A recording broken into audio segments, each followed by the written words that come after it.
Wangapi Yesu yuko ndani yao? Yuko ndani yao. Amen. Sasa nisikilize. Huna tofauti na Martha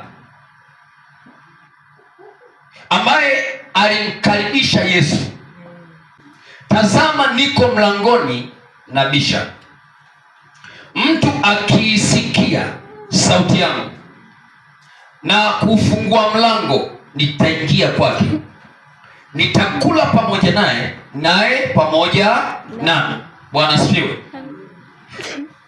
Ni wewe uliyesema karibu Yesu, si ndio? Leo ninakupokea ukae ndani yangu, utawale maisha yangu, uwe Bwana Mwokozi. Kwa tunaamini kwamba Yesu yuko wapi? Si ndio jamani? Okay. Warumi sura ile ya 8. Warumi 8. Warumi 8. Tutarudi hapa. Warumi 8. Warumi 8. Hapo tutajua, je, ulichagua kwa fungu jema kweli? Umemkaribisha mgeni ukamtelekeza. Ulimkaribisha mgeni ukamtelekeza. Kile ambacho alipaswa kukifanya uliyemkaribisha sicho ambacho unataka aweze kukifanya. Njoo ndani yangu. Sawa? Aje ndani yako. Nini kilichokufanya ukampokea Yesu? Nini kilichokufanya ukamkaribisha Yesu ndani yako? Okay?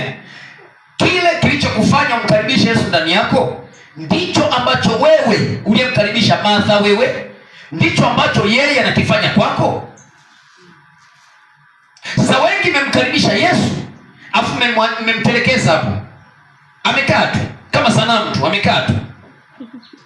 Afu kile ambacho ilibidi yeye Yesu akifanye kwako uliyemkaribisha hakifanya. Akufundishe, akuponye, akuongoze, akushauri, hakifanya. Lakini yuko wapi? Ndani. Ni kweli umemkaribisha, lakini fungu ulilolichagua kwa hiyo Yesu uliyemkaribisha sio jema.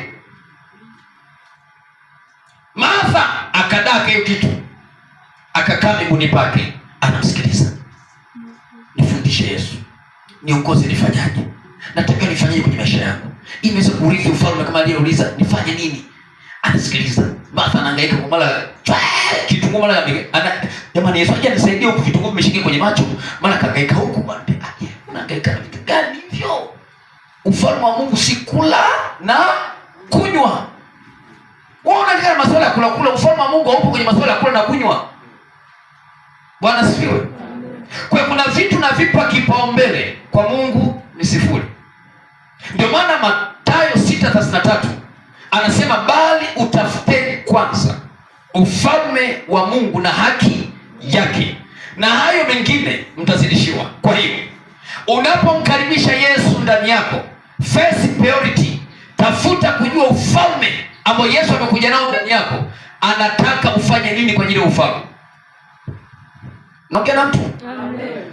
Naongea na mtu? Amen. Yesu uliyemwalika ndani yako kama mgeni, elewa kipaumbele ni kipi kwa huyo mgeni kwako.